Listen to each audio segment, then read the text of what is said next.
It was only after being abandoned in the either-or choice that I realized I was just the vicious supporting female character, who knew the antagonist would turn around and kill the chosen female lead instead. He raised an eyebrow and blew on the gun barrel. Do you even understand what being an antagonist means? Going back on your word is a villain-esque virtue. The next second we both were reborn.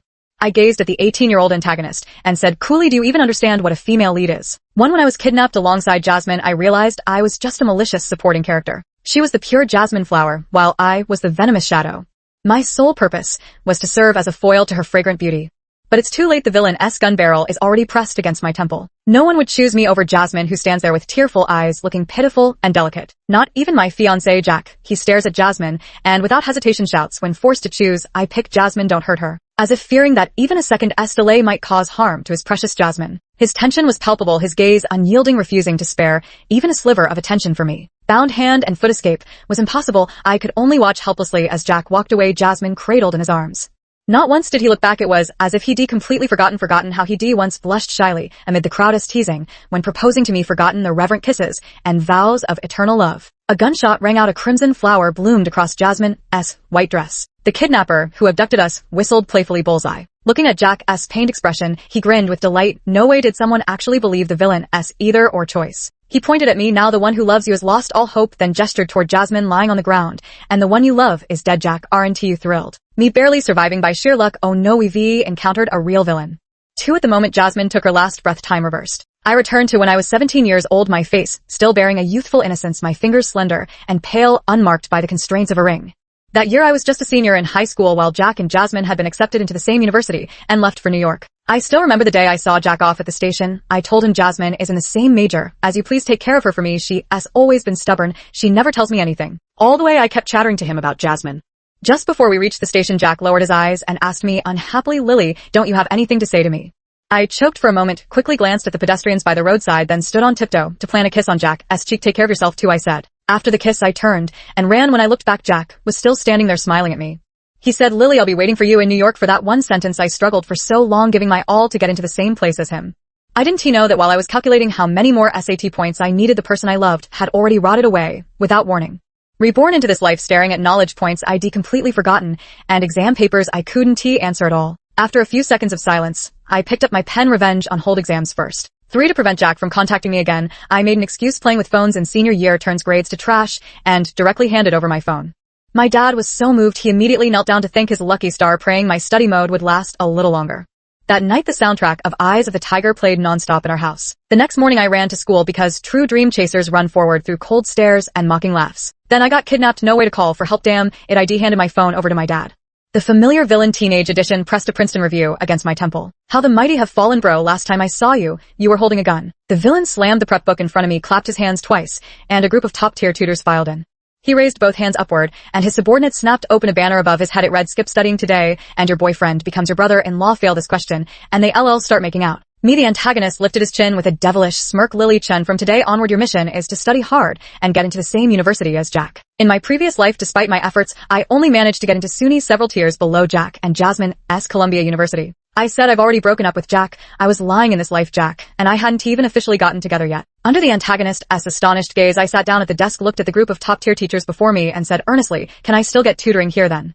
If such resources exist, I want to study hard here, not to get into the same university as someone else, but to enter a better university. My past life experience taught me that those who pin their life's meaning on others deserve to be disappointed. For the antagonist, Ash Fu, a wealthy second-generation heir from Manhattan's Upper East Side whose main role is to be humiliated by the male lead and eliminate female supporting characters to help the female lead rise smoothly.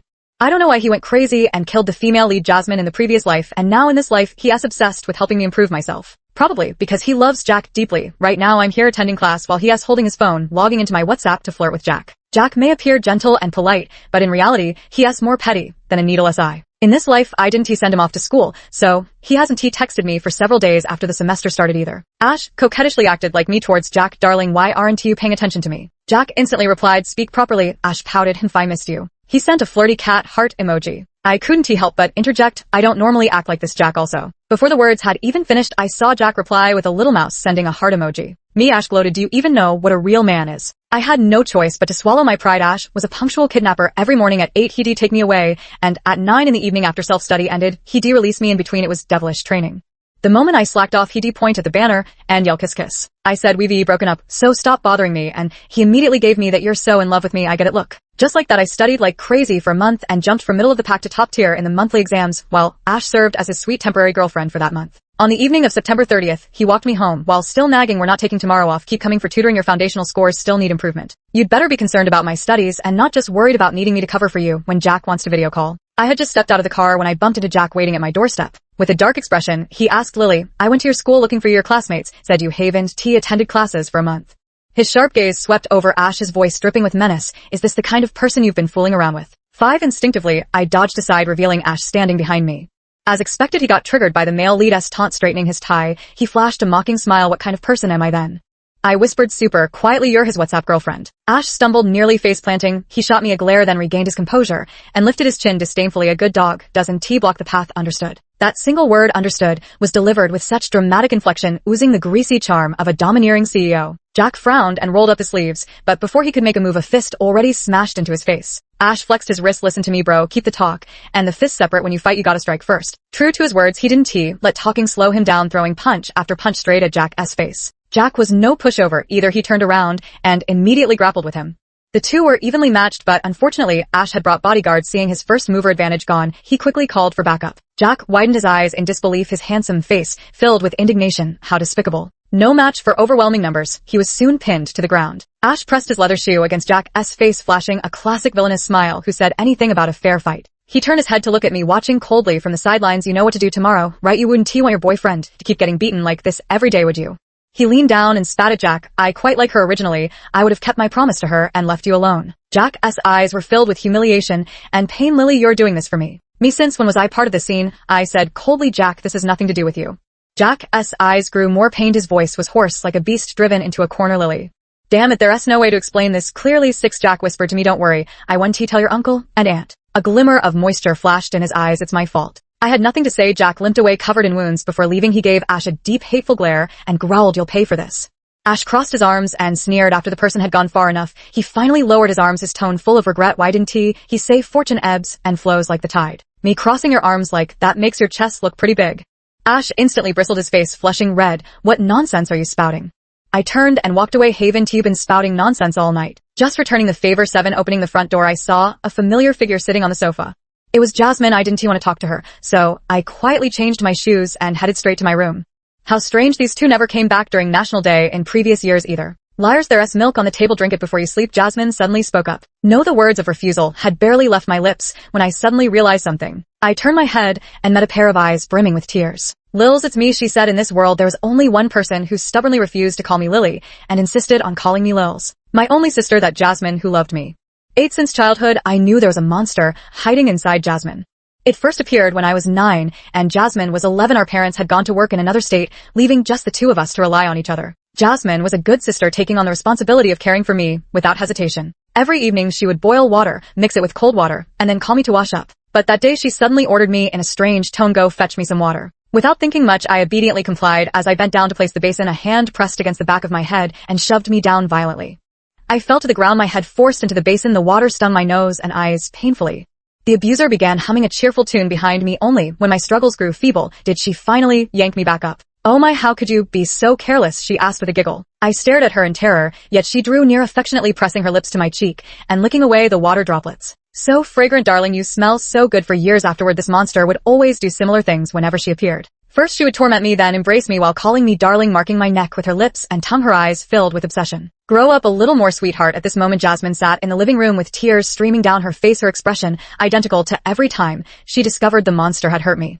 She seemed to want to say something, yet feared being discovered by someone. In the end, she only softly whispered an apology. After hesitating for a long time, I walked over and gave her a hug. I said, it's okay, just like every time before. Sister is sister, monster is monster. I can tell the difference. 10 The next morning, I felt a strange ache and itch on my neck. Looking in the mirror, I saw teeth marks and red bruises everywhere. My heart sank. The monster had come last night. It held me close, sucking and biting from my chin down to my collarbone, while I remained trapped in sleep, completely unaware. I wrapped a scarf around my neck to hide the marks, but Mom still noticed them at the dining table. She yanked off the scarf and immediately flung scalding coffee in Jasmine's face. Screaming hysterically at Jasmine, she shouted, you freak, get out of here.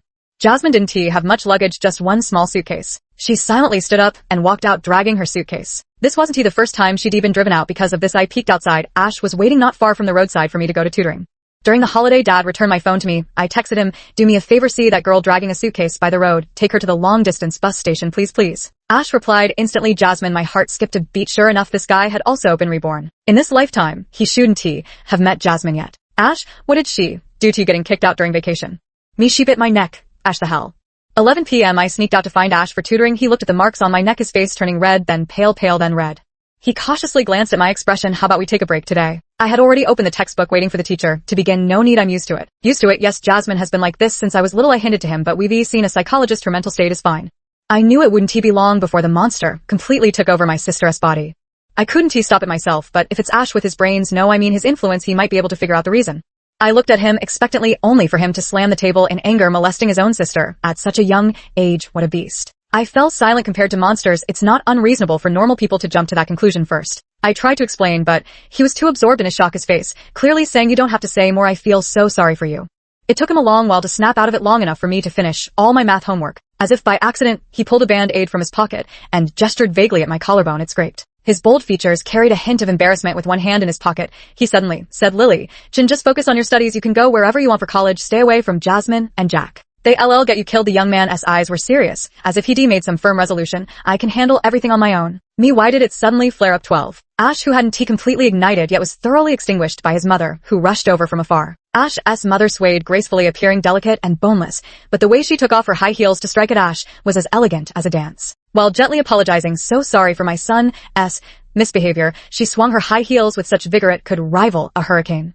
She flinched, and Ash let out a yelp, but he didn't dodge at all, just stood there like a post, not the least bit angry. Ash quickly grasped the crux of the matter. Mom, I didn't do anything wrong. I'm doing charity work tutoring someone." "Lily, say something," he pleaded, looking at me desperately. "Me, Auntie." Ash's mother turned to look at me. She stared at my neck, her face turning pale. Ash's heart turned to ashes. He choked out, "If I'd known, I wouldn't have let you speak, Mom. If I told you this was done by her deranged older sister, would you believe me?" Ash's mother answered by raising her high-heeled shoe. She even adjusted her grip, switching from holding the heel to clutching the sole, pointing the sharp stiletto directly at Ash. Her intent to kill her own son was glaringly obvious. She sighed, "How disgraceful, what a misfortune for our family." Ash and I rushed forward simultaneously. "Auntie, Mom, have mercy." For the first time, I saw the usually arrogant and sinister villain acting so obediently.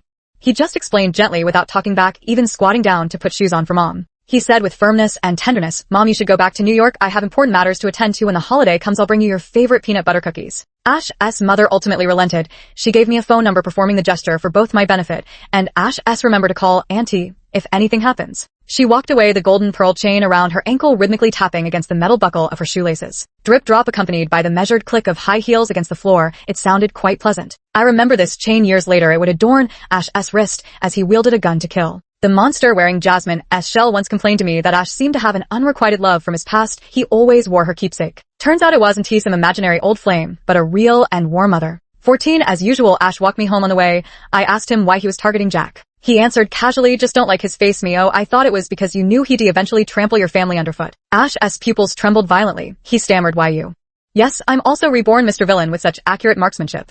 Asked him why go through all the trouble of sending me to Jack's side. Wouldn't it be quicker and more convenient to just act directly like in the previous life? Jack is so weak now, while Ash remains the lofty young master from a wealthy family. It would be easy for him to take action. Ash stared absently at the plane tree outside the window. At this time of year, only the very edges of the plane tree leaves turned pale yellow, the warm golden light of the setting sun filtered through the gaps between leaves, reflecting in his eyes. He said very softly, "Because the person I want to protect is still living well in this world, so I don't want to become a cruel villain who goes back on his word." It's childish, I isn't it. 15. The cruel antagonist and the vicious female supporting character formed an alliance. The current strategic goal is to improve the female supporting character's academic performance. Since everything has rewound, what matters more than revenge is living well in the present, running towards a brighter future, loving what I love, doing what I do. 16. I never expected Ash to actually keep up this WhatsApp girlfriend act for so long. I said, "Why go through all this trouble?" Ash put on an inscrutable expression. When a man becomes a love-struck fool, his IQ drops. "Look, I'm making him waste at least 5 hours every day on romantic nonsense. He won't have time to start a business. Is this what passes for civilized tactics in your New York high society? Why don't you just have one of your subsidiary companies suppress him? Wouldn't that be quicker?" Ash waved his hand dismissively. Physical suppression tends to trigger that special don't bully the poor young man effect. He flashed that familiar smug grin. "Don't you know what makes a classic underdog protagonist in a revenge story?" I stayed silent for a moment before asking, "Who told you Jack was the underdog protagonist in a revenge story?" Ash was thrilled I'm the villain holding the script. He said that on a dark and stormy night, he suddenly had an epiphany realizing this world was just a novel. The protagonist Long Outyan Jack had a childhood sweetheart managing his domestic affairs and a glamorous secretary navigating the business world for him, trampling the Fu family underfoot while punching his way through other nouveau riche pure wish fulfillment fiction. Listening to this, it did seem somewhat plausible, a rags to riches story with dual female leads in an urban setting, some one-on-one action, but not too much. Very typical of this genre of novels. But what I know is another version, I said. On the day I was kidnapped, a voice suddenly revealed the truth of this world to me. This was a romance novel about forbidden love and second chances, where the female lead Jasmine and her sister's boyfriend had long harbored feelings for each other, yet to protect her sister, she ultimately yielded her beloved to her. At the wedding venue, their gazes met across the room, hearts secretly tangled in sorrow. Forgive me for dressing up so formally only to miss you 17. I hadn't finished speaking yet. Ash let out an earth-shattering bleh. He gulped down some water to steady himself, still shaken. We pure love warriors can't bear to hear such things. He said disdainfully, your version is even worse than mine. You're actually comparing them. These two are just different narrative perspectives. What's the difference? But between the two of us, we still sense something, wasn't he right? How could it be such a coincidence? After much hesitation, I finally said, perhaps both versions of the truth in these worlds are false. I told you before, there's a monster living inside my sister's body. It seems to have the power to bewitch people. Every time she holds me, I become incapable of resisting. I carefully recounted Jasmine as abnormalities. If possible, I bowed solemnly to him. Please save my sister. Ash listened intently, only stepping aside to avoid my bow, at this point speaking to me seriously. Have you ever considered that she might just have dissociative identity disorder? That personality filled with malice might actually be the primary one. And you were powerless to resist only because of fear. He stared at me, this usually frivolous person speaking with uncharacteristic solemnity, as if lecturing Lily Chen. You can love someone but don't always think about saving her. Only those willing to save themselves can grasp the spider's thread from heaven and attain salvation, otherwise she'll just drag the rescuer down like a drowning ghost. I froze for a moment, first giving Ash a grateful smile before affirming. Jasmine doesn't have dissociative identity disorder. We've been to many hospitals. She's completely normal without any signs of delusions or split personality. Besides, I've seen that monster eat people. On that scorching summer afternoon, the monster crouched over my father, devouring him bite by bite. When I arrived, she was eating the last finger, frowning with obvious distaste, as if dissatisfied with the texture of human flesh. I clearly saw the bloodstains on her fangs and the tail swaying happily behind her as she fed. Upon seeing me, her tail coiled around me, measuring my waist. The monster wiped her mouth clean and said regretfully, little sister, you're so thin. I screamed, hysterically calling for help and dialing the police. The monster watched me with a smile, letting me struggle. She knew no one would believe me. They all said I was grieving too much over my father's disappearance. During our last argument, Jack shook off my hand and threw me to the ground, his expression weary and disgusted. He said, Lily Chen, would you stop being crazy already? Now I was telling this unbelievable past once again. Ash said, I see, I'll have someone take a look at it, don't worry. His expression was solemn, looking completely convinced. Strangely, I felt a long-lost sense of security and trust. I said perhaps Jasmine herself knows something, but Jasmine always evaded my questions. Ash patted my head, his tone soothing. Focus on your exams. In this lifetime, nothing has happened yet, there's still time. Only then did I realize, without noticing, tears had already streaked down my face. I wiped my tears away, nodded, and forced a smile. I know I'll do my best. 18 by the end of the year, I ranked in the top 10 of my grade. Ashby was even happier than I was and immediately handed out red envelopes thicker than bricks to the teachers. The day before he returned to New York for the holidays, I treated him to a hot pot meal. It rarely snowed here, but that day delicate snowflakes drifted down, landing on his nose reddened from the cold. I laughed at him for choosing style over warmth, wearing a thin coat in the dead of winter to look cool served him right to freeze to death. For some reason he got all worked up and threw a little snowball at me. I naturally fought back. We ended up acting like silly teenagers our age all the way home. When we parted, Ash told me, thank you, Lily Chen, I've been really happy and relaxed this whole time. He waved his hand, his eyes brimming with laughter. I'm so glad I came here to find you. Miha, if anything, I should be thanking him for traveling all this way to deliver targeted poverty alleviation. Ash didn't he explain, leaving with a carefree stride, only leaving behind a thick stack of test papers. One set per subject per day, perfectly timed between Christmas and New Year's. Me this holiday season, neither Jack nor Jasmine came home. Jack's mother visited our house, saying her son had teamed up with some friends from school to start a business.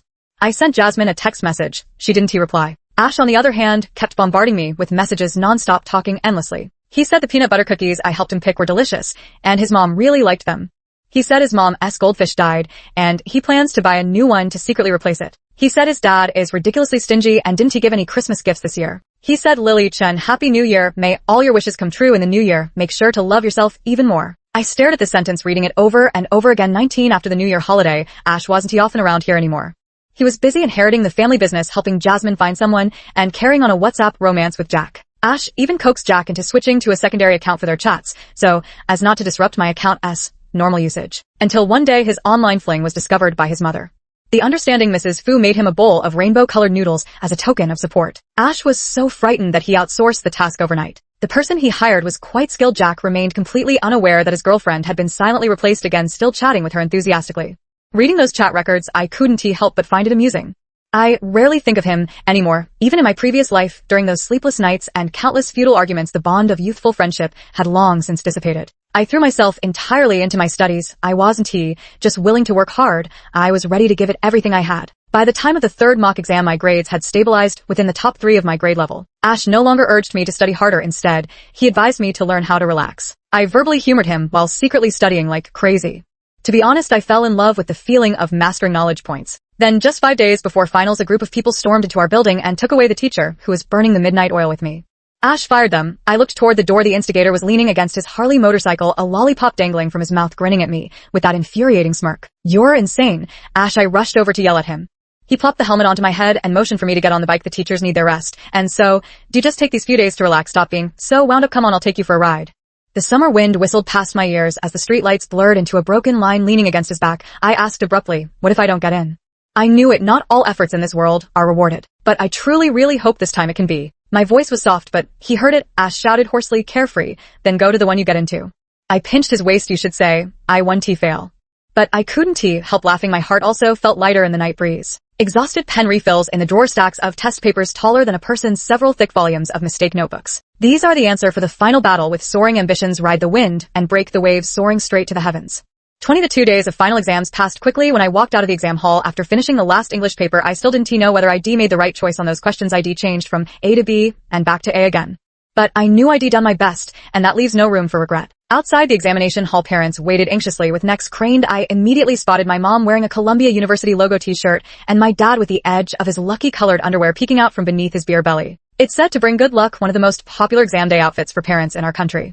They wore the exact same thing when Jasmine took her exams. As I walked toward my parents, a boy in a baseball cap suddenly bumped into me. A bottle of still chilled water was pressed into my palm. I turned my head. Ash raised an eyebrow at me with a grin. "Congratulations on your liberation." He pointed. Jasmine stood some distance away, mouthing the words, "Well done, liars." She didn't approach. After speaking, she turned and walked away against the crowd without looking back. Ash let out a sigh hastily, saying, "Taking her to meet a master today," before darting after her. It wasn't until very late that day when I finally received a message from Ash. "Probably a fox demon." I asked, "Any solutions?" This time the typing indicator flickered for quite a while before a reply finally came through. "Not yet," said the fox demon. I turned these words over and over in my mind, feeling an uneasy sense of illusion, like flowers reflected in a mirror or the moon cast upon water. Suddenly I wanted to ask Ash, did that perfectly aimed shot of his truly kill the monster? 21 at the end of June. The results came out. As I estimated, my scores were just enough to get into Columbia University. To become Jasmine S. Jr., to become Ash's classmate. Yes, Ash also attended Columbia University. He just took a year off last year. Ash asked me how it felt to get accepted. I said it was like flipping a coin, 50-50 odds of heads or tails, and now heads had simply landed in my palm. Ash said earnestly, "Only someone who has already made it could say something so pretentious." I burst out laughing almost casually. Ash asked what if we were sent back to our previous lives now. I didn't catch it, and asked what he said, but Ash didn't repeat himself. In the evening, as we were heading to my place, we unexpectedly ran into Jasmine and Jack at the building entrance. They had just returned from vacation. They were entwined together like two vines. Jack noticed me first, and hastily pushed Jasmine away, or rather the fox spirit possessing her body, stammering nervously. I simply said excuse me, and walked past. In my past life I'd asked why countless times and received just as many answers. This time I wasn't surprised that he made the same choice. 22 Not long after Jack came to see me once, he said he'd been bewitched by Jasmine. "You know how strange she is," he pleaded. "When I saw her it was like I was under a spell, but Lily, the one I've truly loved, has always been you." His voice was low. "I just made a small mistake after all our years together." I looked at him and smiled. "Jack, later when you were in bed together you apologized to me the same way. You even told me you were terrified of that monster. So, I foolishly believed you were the victim."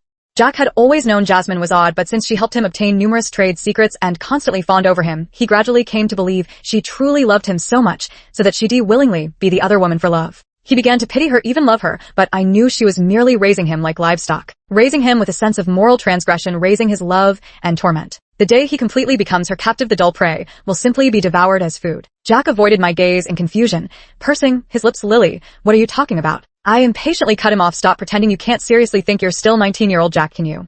23 The moment I saw Jack, I knew he was that 29-year-old Jack who had betrayed me. The 19-year-old Jack had truly loved me with all his burning passion. Had it been his 19-year-old self that afternoon when I refused to see him off, he wouldn't have angrily grabbed his things and left. The small suitcase by his side was actually filled with snacks for me. Inside were dozens of items like lemon soda, strawberry-flavored tarts, and tomato-flavored chips. They weren't particularly valuable, but in our small town it wasn't easy to gather them all. That year before he left, he secretly ran around to many places just to collect them all. He gave them to me, telling me to wait until his winter break when he'd take me to eat other delicious treats. The young man with clear, handsome features confessed his feelings for the first time. "Lily, you have to remember to miss me." But the Jack who was reborn had already forgotten. He forgot that those were my favorite snacks, and he forgot the sincere heart that a young boy wanted to give to a girl. That sincere heart, I once accepted it, cherished it, and then watched helplessly as it slowly rotted away. I watched helplessly as my young man gradually became unrecognizable until he finally died in the passage of time. Even he himself no longer remembered who he used to be. I told Jack, "So even if we went back to being 19, you'd still want to continue our relationship to win me back." Jack looked moved as he said, "I'm not heartless, of course. I felt reluctant to let you go." I sneered then, "Do you know that the person chatting with you this whole year wasn't me, but..." I froze for a moment. Ash outsourced this job, and now I don't even know who Jack's WhatsApp girlfriend is. Whatever Ash it is, then it's Ash. Jack looked utterly shattered. "So you don't even remember what the 19-year-old me you once loved was like? Stop disgusting me and get lost." I walked away. Without looking back, I didn't tell him he was living on borrowed time. The moment we brushed past each other, I saw the fox demon staring hungrily at his neck, swallowing hard. 24. Sure enough, this was the last time I saw Jack. Not long after, a video was sent to both Ash and me. In the footage, a pair of elegant hands dismembered Jack, then consumed him piece by piece. No matter how he wept or cursed, those hands never stopped. Making a pact with the tiger, he got what he deserved. I felt no pity for him, only the melancholy of seeing a fellow creature meet its doom. Moreover, I noticed the video's background was that abandoned building where Jasmine and I were kidnapped in our previous life. I asked Ash softly, as if afraid to wake from a dream, "Have we truly been reborn? Can this fox demon truly possess the power to reverse heaven and earth, allowing us all to return to a time before the story began, giving us the chance to turn the tables?" Ash turned his head away without answering. Instead, he asked me, "Lily Chen, is the man who dreams of becoming a butterfly, free and unrestrained, happier, or the one who remains awake and aware?" 25. I pondered for a long time. I thought about this year filled with hope and sweat, about my father, who is still alive, about Ash, who told me to be a decent person because those we want to protect are still living. In the end, I said to Ash, "Go back and say goodbye to your parents. The one who turned into a butterfly is happier, but he is not a butterfly, and I am not Zhuangzhou. I must face my real life, that damned monster, isn't dead, yet I can't let it have its way." I returned home. Mom and Dad were still overjoyed that I got into such a good university. Dad was cooking in the kitchen, roasting my favorite spare ribs. The kitchen was sweltering, shirtless, and dripping with sweat. He waved his spatula impatiently at the sound of my entrance. "Go on, get out of here." I leaned against the doorframe, watching him. I wanted to say, "Dad, I didn't get into a top university like you'd hoped. I didn't build a successful career either. I got married right after graduation. I failed to protect my marriage, and I failed to protect the people I loved, like my sister, like you. In the end, I was left with nothing, yet I said nothing." I calmly finished our last meal together, then stood up to say goodbye. I told my father, "Dad, there was something you said years ago that was absolutely right. If I'm willing to work hard, there are many things I can achieve. Getting into college is like this, and so is everything else." Dad lifted his head, his plump face creasing with smile lines. He said, "That's how it is. What Dad says is never wrong. My daughter can achieve anything. Have confidence." He flexed his elbow at me, showing off his biceps. I gazed at him, obsessively unwilling to blink, even as tears blurred my vision. I said cheerfully, "I know, Dad." 26. As the words fell, the scene completely shattered into fragments. When I opened my eyes again, I was still in that abandoned building. Blood covered the floor with fragments of Jack's clothing faintly visible. The fox demon leaned against the ground, panting heavily. Ash's shot had still dealt her significant damage. Even after devouring Jack, she hadn't recovered much. The fox demon had completely lost her human form. Half her face was now exposed to white bone. Seeing me wake up, she suddenly spat out a mouthful of blood. She demanded, "I wove you a beautiful dream. Why did you wake up? Wasn't the dream good enough, with loving parents, a good university, and a bright future?" I retorted, "Bullshit. Those grades were earned point by point through my own efforts. Don't you dare take credit for them, you disgusting creature." I pounced on her fiercely, gripping the white bones on her face and yanking hard. "How dare you mention my father? For his sake, I had to come out for revenge. I wouldn't just wallow in pain and escape anymore playing your meaningless games of love." A few of her white bones snapped off in my grip as I beat her. I mocked her pathetic tactics. How laughable that she'd stuffed a script in my head claiming to be the heroine. What an idiot. The fox demon roared in fury. She was weakened too, but she flipped over and began grappling with me. As we remained locked in stalemate, a gunshot rang out. Ash, well, another bullseye. He shattered the fox demon's ribcage. "I'm awake too," he said, raising his gun and walking over to pull me up. Looking at the incapacitated fox demon on the ground, he pressed the gun into my hand and wrapped his fingers around mine. "You choose where to shoot." He smiled and said, "Let us try physical salvation." He knew my resentment, my hatred. I aimed the gun at the fox demon. "You're quite skilled at bewitching people, aren't you? Chest, you enjoy devouring humans so much." Mouth and hand, shot after shot, the fox demon's wails echoed through the abandoned building. Her voice trembled. "It's useless. Even if you torture me, I can just switch to another body and keep living. Ha ha." A voice answered her, "Oh, after parasitizing my body for so many years, haven't you become entangled with me?" I stared in shock and doubt as the fox demon struggled with a ferocious expression, uncontrollably crawling outward while screaming no. In no time she had actually crawled to the edge of the building. In that instant enlightenment struck me. "Sister," I called out. She paused briefly, but didn't he turn around. She said, "Liars, I'm sorry, no one will hurt you anymore." "I'm sorry." She exerted force with her arms flipped over and fell. Instinctively, I tried to chase after her, but Ash held me back tightly. He said, "Lily, Chin, do you remember when I took Jasmine to see a psychic? The psychic said Jasmine could only find true liberation by killing the fox demon herself. In her next life, she will be born into a very good family." I cried uncontrollably. 27. The fox demon only did one good deed, killing Jack. I'm still his legal spouse, entitled to inherit all his property. It's a vast sum of money, enough for me to squander for several lifetimes. I brought my mother to live with me and hired a therapist to help her recover. She never asked about her eldest daughter or son-in-law again, just held me in a deep embrace. One spring day, I established a charity foundation in Jasmine's name to help girls from single-parent or struggling families, just like we had been. Not only to accumulate good karma for her, but also to leave more traces of her existence in this world. A person truly dies when they are forgotten. I hope someone will always remember her. Ash has done well in revitalizing the family business these years and has helped me handle many matters. With his assistance, I began learning to manage the industries left behind by Jack, which rightfully should have been half mine. Ash said to me, "No matter what happens, strive to live on first, Lily Chun. That's the lesson you taught me." He never expected me to accept rebirth so quickly and strive hard, nor did he anticipate how readily I'd embrace returning to reality with everything reset. I said that illusion truly facilitated our rebirth. Though I regret not being able to change my life back then, the significance of that temporary victory was extraordinary. Its value far surpassed any mere examination. Even in this broken, unchanged world, I still have the courage to make new flowers bloom. Ash smiled. "Great, then let us continue working hand in hand together. Let us do this." On his wrist, the pearl bracelet emitted a gentle glow, silently supporting him. Me, how does this guy manage to maintain such a youthful mindset? In any case, the villainous gentleman and the supporting female character are becoming the true protagonists of their own lives. After enduring countless storms, extra chapter 1. Jasmine's most beloved person was her younger sister. But occasionally she would also envy her, envious that she was prettier and envious that she received more parental affection. She knew that every time their father returned from business trips, he would secretly slip an extra handful of candies into her sister's pocket. The way father looked at her sister was different from how he looked at her. 2. In the second year of junior high, this jealousy reached its peak. Our parents barely managed to settle down in Philadelphia, but their financial situation only allowed them to take one child to study there. Jasmine saw Mom glance quickly at Dad and say, without hesitation, "Of course, Lils will go with us first." Dad smoked his cigarette in silence. He acquiesced. Jasmine's heart felt like it had plunged into an ice cellar. She ran into the mountains, crying, thinking to herself, "Why can't I be the chosen one? If you had chosen me, I would have given the opportunity to my younger sister too. I know my grades are better. Even studying in the countryside, I could still get into a good high school. I know I'm older and can take care of myself alone. But I too want to be chosen just once, even if only once." As she thought, a terrible idea surfaced in her mind. If only my sister didn't exist. She repeated this thought like a mantra until she faintly heard her sister's voice calling in the distance. Jasmine suddenly snapped out of it. She found herself standing before a small pool beside which lay the strange skeleton of some beast. The skeletal figure's hollow eye sockets stared at her, grinning in her direction. But when she rubbed her eyes and looked again, all she saw was the familiar mountain forest. There was no skeleton or pool to be found. Jasmine shivered. That night it was her younger sister who found Jasmine holding her tightly while crying uncontrollably. "My sister said she wouldn't leave, that if we go together." She said, "Big sister, don't be sad, we'll always be together." 3 later, my sister still went to Philadelphia to study. First, it was Jasmine's request. That night, Jasmine learned about her origins from Mom's own lips. She wasn't Dad's biological daughter. Dad had taken in Mom when she was pregnant and abandoned, later marrying her, and then they had my sister. My sister was never called Liars, and it had nothing to do with my name, Jasmine. Her name was Lily, born when the pears were plump and just ripe.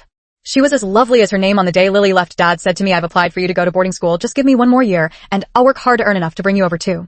The sun-darkened man rubbed his hands nervously, his eyes full of guilt. Jasmine's tears still fell from her eyes. She said, "It's okay, Dad." When she returned for summer vacation, her younger sister was clutching a box of chocolates tightly in her arms. She nervously handed them to Jasmine. "Sister, you eat." After the long journey, the chocolates had already melted. Jasmine knew her sister had always been greedy for sweets, but this time she had resisted the temptation and hadn't eaten a single piece along the way. Jasmine shared half of her chocolate with her younger sister again. She thought, in this lifetime, I will never compete with my sister. I will always love and protect her. But Jasmine never imagined that her jealousy from that night long ago had summoned a demon. At that moment, everyone's fate teetered on the edge of a cliff. 5. The monster intentionally let Jasmine discover her. She was tearing at Lily, making a huge commotion. When Jasmine woke up, her sister's neck was already covered in blood, while their parents were anxiously knocking on the door outside. The worst possible situation. Jasmine's blood ran cold in an instant. Her sister reacted first. She covered Jasmine's mouth and shouted toward the door, "Mom, Dad, it's nothing, we're just playing around." She said, "Sister, don't be afraid." She said they would save money together to go to the hospital. She said, "Sister, you'll get better." Yet, clearly she was the one who had suffered. Jasmine threw herself into her younger sister's arms and wept bitterly. 6. Jasmine made the excuse that she had grown accustomed to studying there and refused her father's request to take her along to Philadelphia. She didn't want to hurt her sister anymore, but the monster wouldn't let her go, still bewitching their parents into noticing her abnormality. They were indeed terrified. Jasmine didn't blame her parents. Anyone would be frightened, especially since at Lily's pleading they had already spent so much money on her and taken her to the hospital many times. Jasmine thought, "I brought all this upon myself." 7. As the years passed, Jasmine suffered continuous defeats in her war against the monster. She wasn't as cruel nor as cunning. She was just an ordinary girl marked by misfortune. The only thing she could do was stay away from her sister and cut off all contact. Yet she still managed to ruin her sister's life. The creature that had taken over her body seduced her sister's lover and cultivated new prey. The monster once said that prey steeped in intense emotions tasted the best. She adored fine cuisine but relished the cooking process even more. So she methodically used Jack to torment her sister, transforming the once vivacious girl into a pale, exhausted wreck, making her hurt, making her weep, making her wish for death. The monster was overjoyed. She even killed her own father for the sake of her sister. She didn't actually enjoy devouring greasy middle-aged men. She simply wanted to watch the prey she had raised for so long, who had stubbornly resisted and fought against her, finally break down. Lily truly shattered. Jasmine's heart bled. 8. Ash's shot left the monster severely weakened. She had no choice but to expend all her remaining power to weave an illusion. Jack, Ash, her sister, and even herself all had been deceived within it. The predator in reality bared its fangs at them while nursing its wounds. She waited for them to perish in the collapse of their shattered dream. 9. Jasmine had seen Ash inside the monster's body, a shallow, naive young master. The monster wanted to feast on some high-class humans, so it schemed to kill his parents, and then deceitfully appeared by the young master's side after the sudden tragedy, attempting to ensnare him. Unexpectedly, the young master was quite sharp. Not only did he resist the monster's temptations, but years later, he also uncovered the oddities surrounding Jasmine and Jack. He nearly succeeded in killing the monster. Unfortunately, he was just one step short. Jasmine thought he should have fired the finishing shot immediately instead of standing there like a fool spouting useless villainous monologues. What an idiot. 10. In the illusion, the brainless young master took Jasmine to meet many spirit mediums. Jasmine knew she had grown together with the monster for too long. If the monster were completely eradicated, she wouldn't survive either. Her soul would scatter completely, with no chance of reincarnation. The young master sighed, neither telling Lily nor forcing Jasmine to make a choice. Jasmine thought to herself this young master might be an idiot, but he's surprisingly kind. She told the young master, "Tell your sister that the psychic said, if I can eliminate the monster it would be a great merit, and I'll be reincarnated as the eldest young lady. Please ask her not to be sad." The young master agreed. 11. Jasmine was the last to escape from the illusion. Her soul was truly too weak. Jasmine watched happily as her sister disappeared from the illusion. She knew she had gone to the real world like a warrior. She became as brave and radiant as she had been many years ago, daring to fight anything that stood in her way to the death. Jasmine picked up her phone for so many years, afraid that her sister would grow too attached to her. She had never replied to any of her messages. Her sister had sent many. "Sis, Mid-Autumn Festival is coming soon. Come celebrate with us. I bought your favorite ice cream cake. Sis, I heard from Mom and Dad that you did really well on your finals this time. You're amazing. I'm so proud of you. Sis, don't be nervous about your finals. I believe in you. Sis, it's New Year. Happy New Year. Sis, I'll become braver. Do you believe in me?" Jasmine read them one by one, replying to each with quoted messages. Finally, she could reply, "Little sister, thank you for the ice cream cake. I loved it. Little sister, I'll always be proud of you too. Little sister, I'm not nervous at all. It's you who needs to work hard. Little sister, Happy New Year. May peace and success follow you. Little sister, I've always believed in you. You're the bravest girl I've ever met." She put away her phone, returned to reality, and stood shoulder to shoulder with her sister in battle. A blood-red flower bloomed on Jasmine's white dress. Jasmine tore the monster's spirit to shreds. So it was just a wisp of remnant soul, after all, such a tiny fragment. If only I had been braver and fought it with all my might earlier. Then my little sister wouldn't have gotten hurt in her final moments. Jasmine remembered something from long, long ago.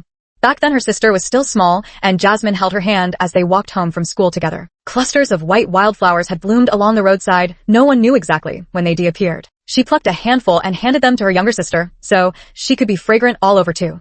Giggling, the younger sister pinned a blossom onto her sister's lapel in return.